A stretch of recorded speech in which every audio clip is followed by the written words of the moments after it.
जी students, आज हम करेंगे अपने चैप्टर नंबर 4 का टॉपिक नंबर 4.4 जो कि है पावर। स्टूडेंट्स, हमने लास्ट टॉपिक जो 4.3 किया था और 4.1 में हमने देखा था वर्क डन के बारे में। तो जब हम वर्क डन करते हैं तो हमें ये आइडिया नहीं होता कि रेट ऑफ वर्क डन क्या है, यानी कि कितना वर्क जो है कितनी देर में हो रहा है, यानी कि how amount of work, how many जॉल of work done in how many seconds, hours, minutes. तो प्रैक्टिकल एप्लीकेशन के अंदर जो वर्क डन है उसका रेट जो है मालूम करना बहुत इंपॉर्टेंट रखता है कि हमारा कितना वर्क डन जो है कितने टाइम में हो रहा है। तो हमारे पास रेट ऑफ डूइंग वर्क लाता है जो कि पावर की फॉर्म में लिखते हैं हम।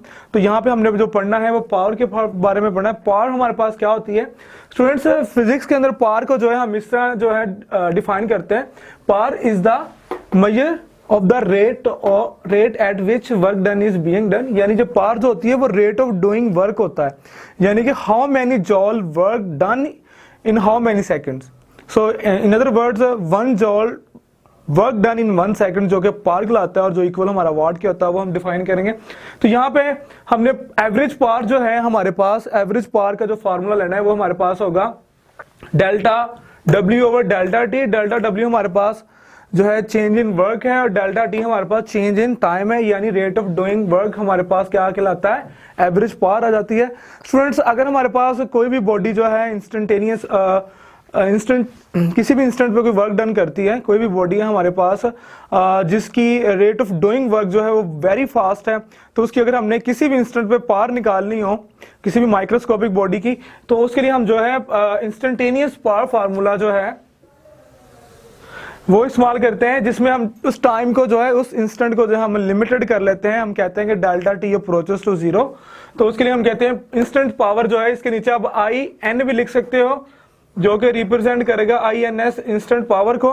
वैसे भी आप लिख सकते हो पावर हमारे पास होती है, हम लिमिट करेंगे delta T approaches to zero, वही फार्मूला हमारा पुराने वाला delta W over delta T, तो ये हमारे पास हो जाएगी इंस्टेंटेनियस पावर।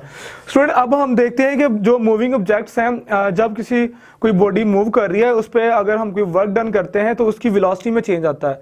अब वर्क डन कैसे करते हैं कि अगर एक जो है गाड़ी जा रही है, अगर उसे पीछे से पुश किया जाए या उसका इंजन जो है उस पर फोर्स लगाए इंटरनली, तो उस बॉडी की वेलोसिटी जो है वो चेंज हो जाएगी। जब उस बॉडी की वेलोसिटी चेंज हो जाएगी तो हम कहेंगे उसकी पावर में इजाफा हो गया। तो हर गाड़ी की एक पावर होती है, मोटर इसी तरह मोटर्स होती हैं। मोटर जो है हमारे पास जो है प्रोपेलिंग मोटर जो होती है, जैसे कि एक बोट के अंदर प्रोपेलिंग मोटर लगी होती है जो पानी को जो है जितनी स्पीड से पीछे पुश करती है उतनी स्पीड से वो आगे को प्रोपेल होती है, वो बोट जो है उतनी स्पीड से उसकी जो है वेलोसिटी जो उसकी इंक्रीज होती जाती है। तो उसके लिए हम जो है पावर एंड वेलोसिटी का क्या रिलेशन है वो हम निकालने जा रहे हैं। वी नो दैट स्टूडेंट, हमें पता है इंस्टेंटेनियस पावर का जो फार्मूला है, हर इंस्टेंट पे जो है उस पर जो फोर्स लगनी है और उसकी पावर में जो इंक्रीमेंट होना है, इजाफा होना है, वो हम निकालने जा रहे हैं। तो यहाँ पे स्टूडेंट हमने वो इंस्टेंटेनियस पावर का फार्मूला जो है वो हमने यूज करना है, power equal limited delta T approaches to zero delta W over delta T. ये मैंने थोड़ा छोटा करके लिखा है, इसे बड़ा करके लिख देता हूँ इसके साइज के लिए, डेल्टा के हिसाब से delta W over delta T. तो student, this is the delta W change in work done जो हमारे पास है वो आता है हमारे पास formula F dot D, F dot delta D, क्योंकि हमने वर्क डन का फार्मूला पढ़ा था। अब हमने क्या करना है, हमने स्टूडेंट ये वाली जो वैल्यू है डेल्टा डब्ल्यू की जो कि है एफ डॉट डेल्टा डी, वो इसके जगह पे हमने पुट कर देनी है। वो इसके जगह पुट करने के बाद हमारे पास P इक्वल आ जाएगा limited delta T approaches to zero F dot delta D over delta T. Student, यहाँ पे हमने क्योंकि फोर्स हमारी लिमिटेड नहीं है, जो चेंजिंग क्वांटिटी है वो हमारे पास जो है डिस्प्लेसमेंट है, दूसरा हमारे पास टाइम है। तो ये अगर हम इस क्वांटिटी को देख लें, इतनी वाली को, तो ये हमारे पास rate of change of displacement जो कि वेलोसिटी बनता है, इंस्टेंटेनियस वेलोसिटी हम यहाँ पे ले लेंगे, लिमिटेड करेंगे delta T approaches to zero delta D over delta T जो कि हमारे पास वेलोसिटी के इक्वल आ जाता है। तो स्टूडेंट, यहाँ पे हम अगर फार्मूला पुट करते हैं एफ डॉट, इस सारी की जगह हम लिखेंगे वी, तो यहाँ पे हमारे पास पावर एक स्केलर क्वांटिटी आ जाती है, पावर जो कि दो वेक्टर का डॉट प्रोडक्ट है। पहला वेक्टर हमारे पास फोर्स है, जबकि दूसरा वेक्टर स्टूडेंट हमारे पास वेलोसिटी यानी स्पीड आता है। तो इस तरह जो है अगर हम सिस्टम ऑफ इंटरनेशनल यूनिट में पावर का यूनिट देखते हैं तो पावर का जो यूनिट वो हमारे पास वाट है। 1 वाट किसके इक्वल होता है? If 1 joule work done in 1 second, if 1 joule work done in 1 second, then the power is equal to watt. Student इसके अलावा हमारे पास जो है किलोवाट का भी आता है, वो हम देखते हैं kilowatt.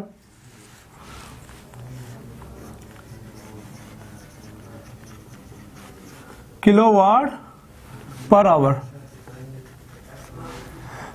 Student kilowatt per hour हमारे पास जो है, किलोवाट पर आवर क्या है कि 1 किलोवाट जो पावर है वो कंज्यूम हो 1 आवर के अंदर। ये हमारे पास कमर्शियल यूनिट भी है हमारा इलेक्ट्रिसिटी का, जो बिल के अंदर भी मेंशन होता है कि जब 1 किलोवाट आवर, जो 1 किलोवाट पावर जो है हमारी इलेक्ट्रिकल पावर जो है 1 आवर में जो है कंज्यूम होती है, तो हमारे पास एक कमर्शियल यूनिट बनता है हमारे पास। इसका मतलब ये है कि हमारे पास जो 1 किलोवाट का मतलब ये है कि हमारे पास 1000 वाट जो है, 1000 वाट एनर्जी जो है हमारे पास 60 मिनट के अंदर,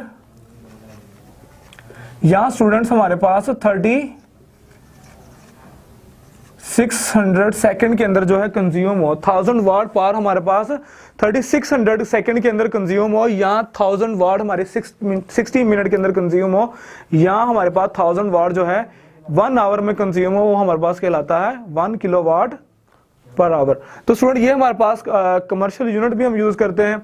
इसके अलावा डिफरेंट मोटर्स जो होती हैं स्टूडेंट, उनके ऊपर उनकी वाट जो मेंशन होती है। हमारे पास एनर्जी सेवर जो है, हमारा इलेक्ट्रिकल एनर्जी सेवर जो है, ट्यूबलाइट जो है, इनकी पावर्स होती हैं। हमारा जो है इनकैंडिसेंट बल्ब जो है 100 वाट का, 60 वाट का, हमारा एनर्जी सेवर 40 वाट का, 25 वाट का, हमारे ट्यूबलाइट 40 वाट की जो है। मोटर्स जो होती हैं हमारे पास आयरन जो है, इस्त्री जिसे हम कहते हैं 1000 वाट की, 500 वाट की। पिक्चर हमारा जो टेलीविजन है 120 वाट का। तो ये सब की पावर जो है मेंशन होती है स्टूडेंट। इसी तरह हमारे पास जो होती है वो आती है गाड़ियों की भी, उनकी भी पावर मेंशन होती है। तो आपने क्या करना है, आपने डेफिनेशन करनी है। पेपर पॉइंट ऑफ व्यू के लिए से बात करूं तो पावर की डेफिनेशन करनी है आपको आनी चाहिए, इसका फॉर्मूला पता होना चाहिए, इंस्टेंटेनियस का पता होना चाहिए, जबकि what is the relation between power and velocity. तो स्टूडेंट अगर ये 2 नंबर का आता है कि आपने इसको डिफाइन करना है, तो आपने यहां से स्टार्ट करना है, इसे वी नो दैट, और यहां आके आपने एंड कर देना है। ये हमारे पास पावर का फार्मूला है। और डेफिनेशन जो है what is what, define the what, तो आपने डेफिनेशन ये लिखनी है 1 joule work done in 1 second is called 1 what. तो स्टूडेंट ये आपने सारा जो है करना है। इसके अलावा अगर हम बात करते हैं 1 किलोवाट आवर की, तो 1 किलोवाट आवर में हमारे पास जो है 1 किलोवाट आवर में अगर हम देखें तो 1 किलोवाट आवर जो है हमारे पास आ जाएगा 1000 वाट मल्टीप्लाई बाय 3600 सेकंड, यानी 1000 वाट जो है ये हमारे पास वाट है, ये हमारे पास सेकंड है। इसको अगर हम मल्टीप्लाई करते हैं तो हमारे पास जो 1 किलोवाट एनर्जी आती है वो आ जाती है 3.6 10⁻⁶ जॉल। जी स्टूडेंट ये हमारे पास आती है 3.6 10⁻⁶ जॉल जो हमारे पास 1 किलोवाट पर आवर जो है एनर्जी आती है, 1 किलोवाट आवर।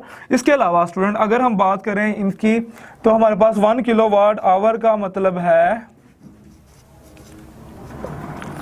हमारे पास 3.6 मेगा जॉल एनर्जी। ये मैंने जो लिखा हुआ है किलोवाट पर आवर भी पढ़ते हैं, जबकि इसको लिटरली हम ये भी लिख लेते हैं किलोवाट आवर के साथ। तो 1 किलोवाट आवर एनर्जी हमारे पास क्या होती है कि 1000 वाट एनर्जी जो है 3600 सेकंड के अंदर आएगी। तो ये लिटरली हम किलोवाट पर आवर के हिसाब लेते हैं जो कमर्शियल यूनिट है, जबकि 1 किलोवाट आवर एनर्जी हमारे पास क्या होगी 1000 मल्टीप्लाई बाय 3600। और 1 किलोवाट आवर को अगर हम मल्टीप्लाई करते हैं 1000 को 3600 से, हमारे पास 3.6 10⁻⁶ जॉल एनर्जी जो है आती है।